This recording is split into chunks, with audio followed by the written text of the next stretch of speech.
Welcome to Learning English, a daily 30-minute program from the Voice of America. I'm Jonathan Evans. And I'm Ashley Thompson. This program is aimed at English learners, so we speak a little slower and we use words and phrases especially written for people learning English. Today on the program, you will hear from Brian Lynn, Alice Bryant, and Anna Mateo. Later, Steve Ember will present our American History series, The Making of a Nation. But first, here is Brian Lynn. Monday marked a return to school for thousands of children who lost their homes to a deadly wildfire in Northern California. In Butte County, California, schools have been closed since November 8th, when the wildfire, now known as the Camp Fire, started. It quickly moved through the towns of Paradise, Concow, and Magalia. The Camp Fire was the deadliest wildfire in the United States in a century. It killed at least 88 people. Many others are still listed as missing. The Paradise Unified School District lost 8 schools to the wildfire. District officials were not sure how many of their nearly 3,500 students will report to schools that will temporarily replace those destroyed in the fire. Some families have left California. Others are staying with nearby relatives or friends. It is too far for some of them to drive to one of the temporary schools every day. But nearly all the teachers are returning to provide a calm, familiar face to the children who were able to make it to class. Jody Seaholm's daughter, Mallory, is about to turn 9 years old. In October, Mallory had radiation treatment to remove cancer in her brain and showed no fear, Seaholm told the Associated Press. But this situation, with her house burning down, has absolutely devastated her, she added. It's important that the kids are able to stay together and have some sort of normalcy in the crazy devastation that we're having now, Seaholm said. 2 neighboring school districts have permitted children from Paradise to make use of available space in their school. Children who formerly went to Paradise Elementary School will go to school in nearby Oroville, California. Children from Ponderosa Elementary School will be at a school in Durham. Paradise High School survived the fire, but the school building remains closed because officials have yet to let people return to the area. The district does not yet have space for middle and high school classrooms. So for the 13 days before the start of the traditional winter break in the school year, students will learn through independent study. They will be given homework online and be able to visit a special drop-in center in Chico, California. Children going there can get help from teachers or visit other classmates. Lauren Lighthall, who heads Paradise High School, said studying will likely be less important than dealing with pain and reconnecting with friends. They don't have their school. They don't have their work. They don't have their friends. They don't have any of that stuff, and we're asking them to write essays, Lighthall said. It's just unreasonable at this point. We're going to do it, but we're going to be super flexible with what we require. I'm Brian Lynn.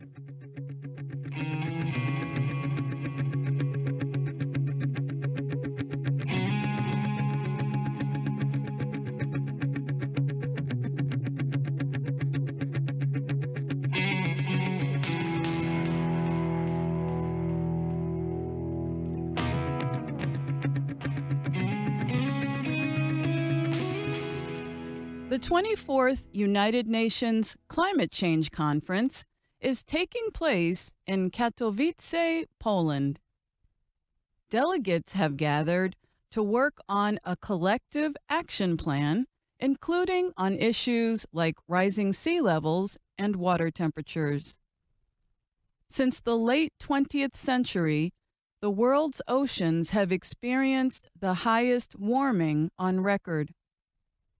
Oceans also take in about 30% of carbon dioxide emissions from the atmosphere, creating a change in ocean chemistry. The change is killing some sea life and preventing the growth of others. And many coastal communities around the world are facing the effects. One such community is Lisbon, Portugal. For Lisbon, the start of summer marks the celebration of saints of the Roman Catholic Church. Lisbon's most beloved saint is Saint Anthony. He was a Portuguese Catholic clergyman who lived 800 years ago. Each year, Lisbon honors Saint Anthony with a huge 3-day festival and parade. It is the city's largest, happiest, and most colorful celebration. Almost every neighborhood has a street party with music, food, and drink. And everywhere you walk, the air is filled with the smell of grilled sardines. Tradition says that one day St. Anthony went down to the river and gave a religious sermon to the fish. Hundreds of years later, the people of Lisbon still honor him with sardines, a lot of them. Collectively, the Portuguese eat close to 13 sardines every second during a normal day in June. But as ocean water temperatures rise, sardines are getting harder to catch. A week before the festival in 2018, officials delayed sardine fishing in some waters. They worried about overfishing as rising temperatures have put sardine populations in danger. Just as the next generation of people will pay a high price for climate change, the youngest generation of sardines is at risk. Susana Garrido is a researcher with the Portuguese Oceanic and Atmospheric Institute in Lisbon. She said climate change is putting sardines in special danger as compared with similar fish species. Deep, cold seawater upwelling in waters off Portugal's western coast keeps the coastal waters cool. But small differences in temperature can have a big effect on whether the fish larvae will survive and fully grow, Garrido said. Other researchers have tested how well adult sardines survived in different conditions. But they found little evidence that things such as food availability and water temperature affected the full-grown fish, Garrido said. So, she and her team decided to study sardine larvae. They found that temperature, not the amount of salt in seawater or other things, decided whether or not the larvae would survive. And, she said, A recent count showed that the larval sardine numbers were extremely low. The Portuguese sardine population started to fall about 10 years ago. Around the same time, other fish species slowly moved in. Lisbon's historic Graça neighborhood sits at the highest point in the hilly capital. For the St. Anthony Festival, spaces are set up for music along with several temporary food and drink stands. Luís Diogo Sr., his wife Rita, and their two children, Luís Jr. and Vera, came out to join the party. This is a country between Spain and the sea, so we went to the sea very soon in our history, Luís Sr. said.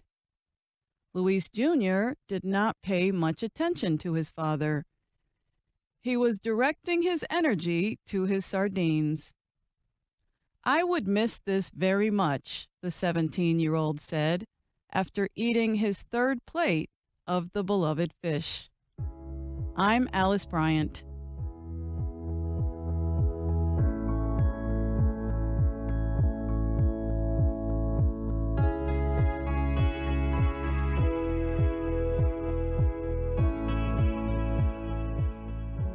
From VOA Learning English, this is the Health and Lifestyle Report. The most dangerous place for a woman is not a dark street in a strange city. It is not in a war zone or a protest. The most dangerous place for a woman is in her own home. So says a new study from the United Nations Office of Drugs and Crime.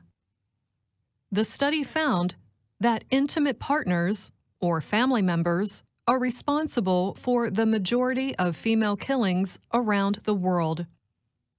The study explains that the majority of murder victims are men, but their killers are usually strangers. Women, the report states, are far more likely to be murdered by someone they know. In 2017, about 87,000 women around the world were murdered. More than half of them, 58%, were killed by intimate partners or family members. 30% of those murders were carried out by current or former lovers. The report found that often these murders are not random. Rather, they are usually the result of past gender-related violence against the victim. When an intimate partner murders a woman, the report states that jealousy and fear of abandonment are among the reasons.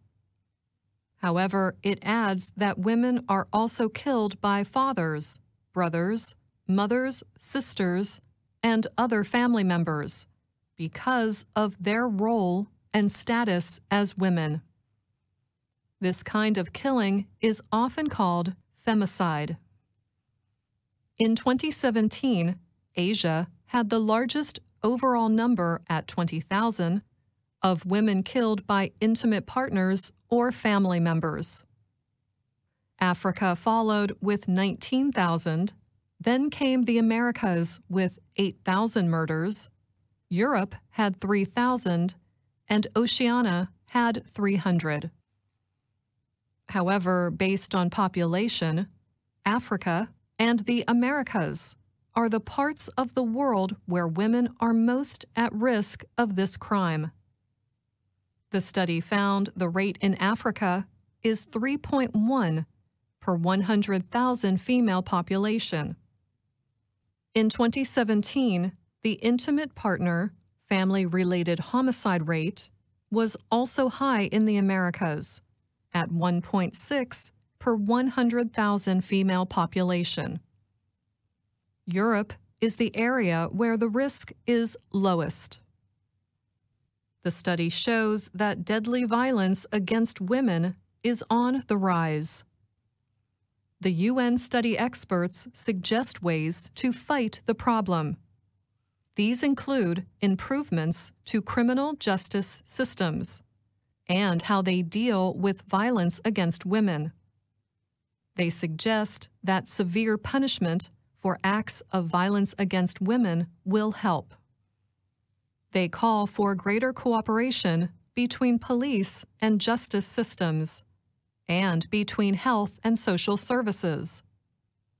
The experts also claim that men need to be included in the battle against femicide. Educating boys and teens, they say, is an important part of the solution. And that is the Health and Lifestyle Report. I'm Anna Mateo.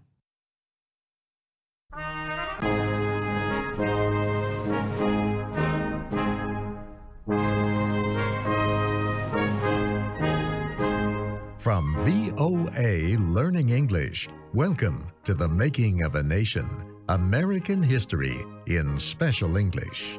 I'm Steve Ember. Today we continue our story of the United States Constitution.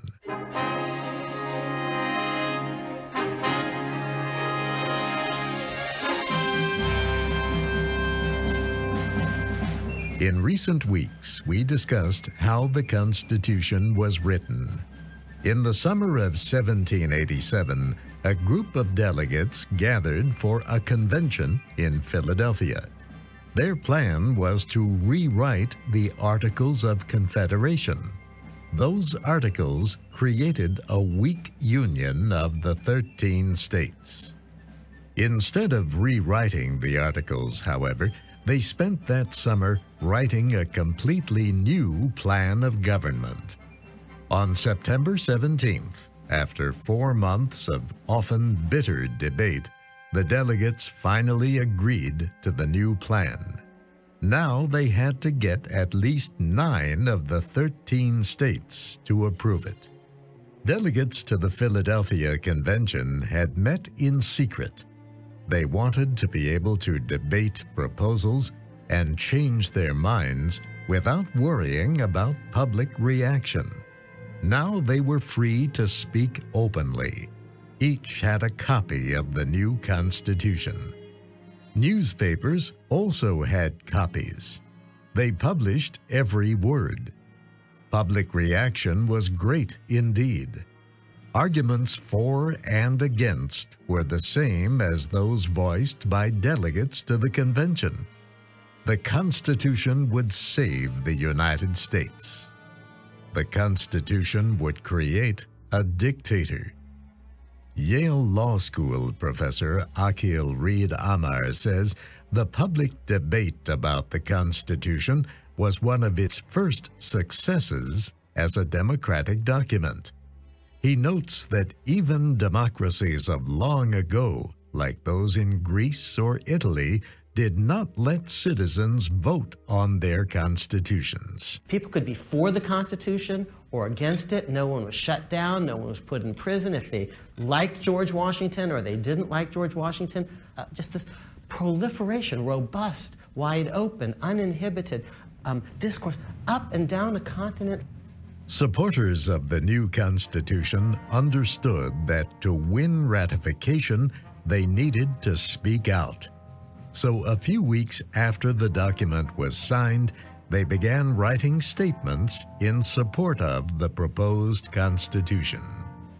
Their statements appeared first in newspapers in New York. They were called the Federalist Papers.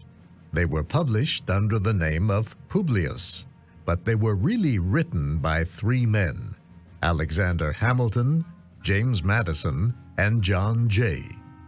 Supreme Court Justice Clarence Thomas says he deeply respects the men who wrote the Federalist Papers. These are people who were engaged, who knew the Constitution. Also want you to know, these were not scholars.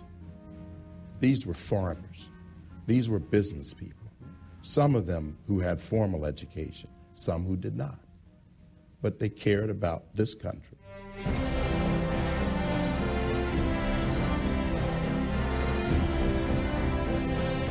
Years later, Historians said the Federalist Papers were the greatest explanation of the Constitution ever written.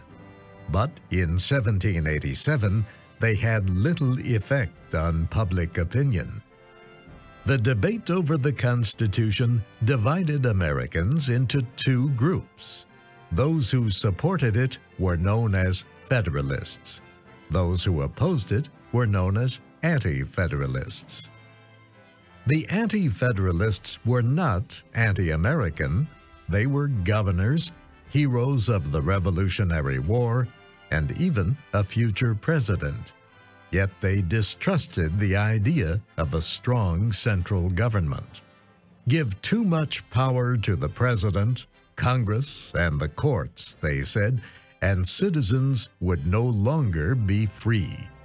They would lose the liberties gained in the war for independence from Britain.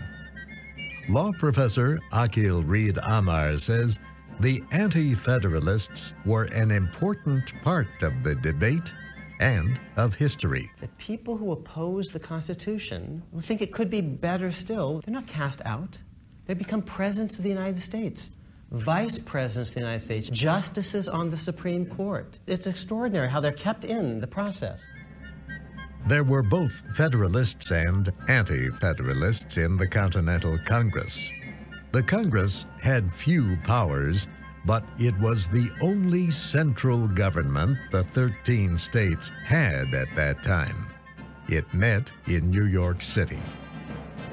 The convention in Philadelphia had sent the Continental Congress a copy of the new Constitution. Within 8 days, the Congress agreed that each state should organize a convention to discuss ratification. One by one, the states held those meetings.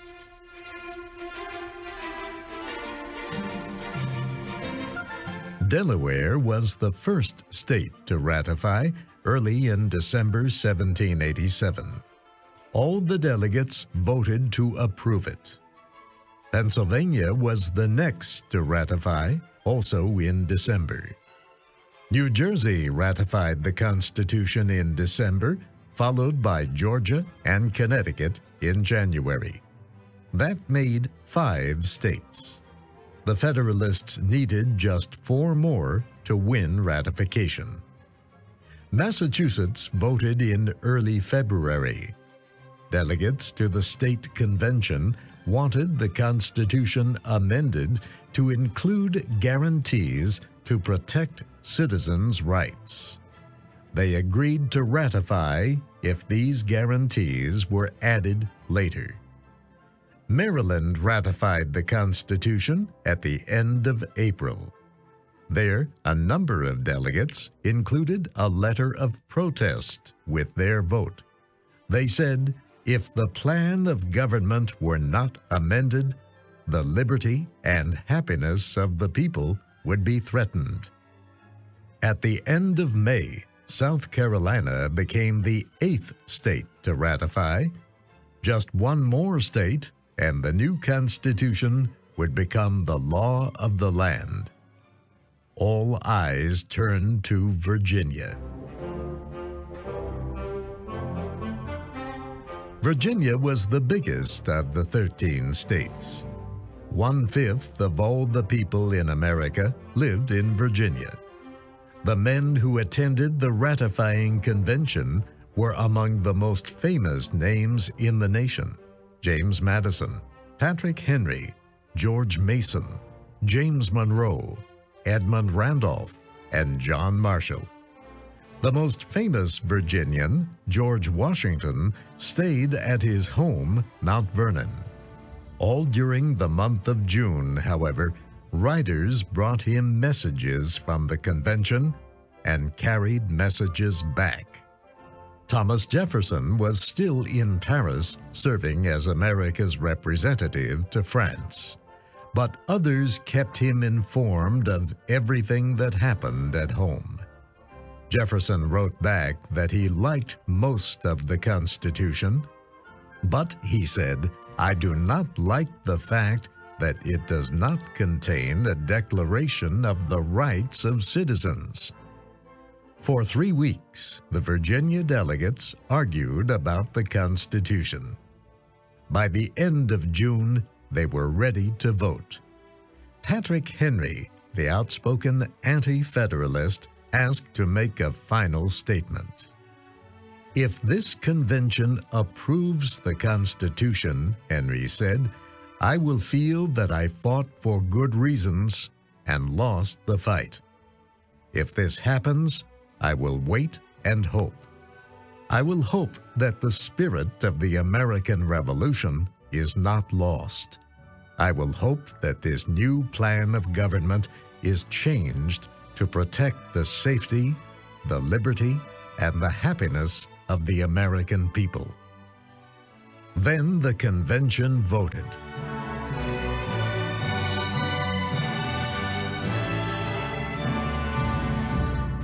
Virginia approved the Constitution.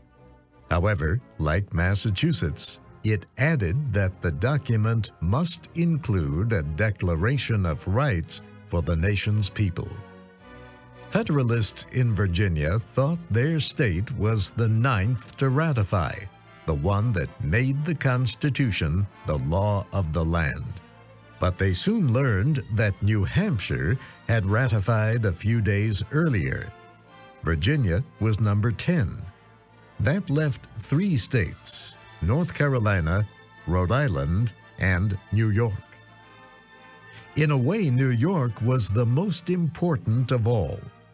If New York refused to join the Union under the Constitution, it would be almost impossible for a central government to rule the nation.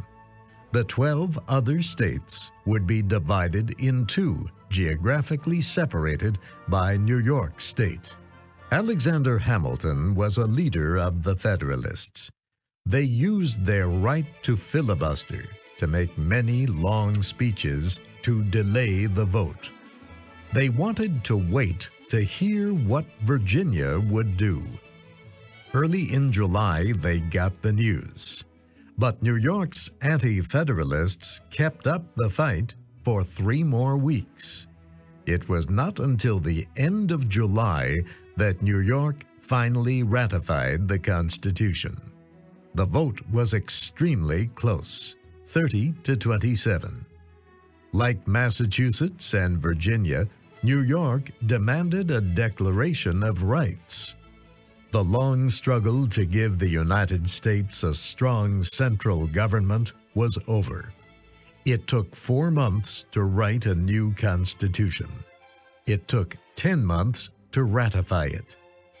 Yale Law School professor Akil Reed Amar says adopting the Constitution was, in his words, the most democratic deed in history. For the first time ever in the history of the planet, an entire continent got to vote on how they and their posterity would be governed. And there were lots of exclusions, from our perspective, but we wouldn't exist, as a democratic country, as a democratic world, but for that.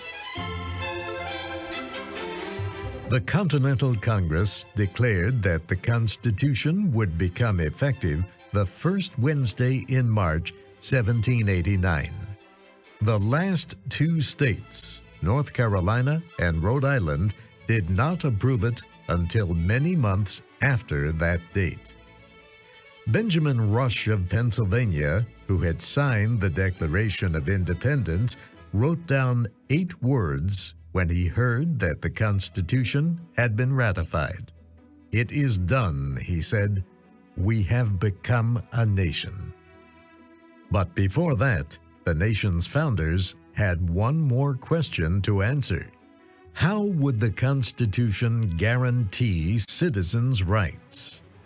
Delegates at the convention had raised the point many times, and several states made protecting citizens' rights a condition for approving the document.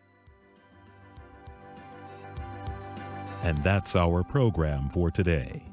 Listen again tomorrow to learn English through stories from around the world. I'm Jonathan Evans. And I'm Ashley Thompson.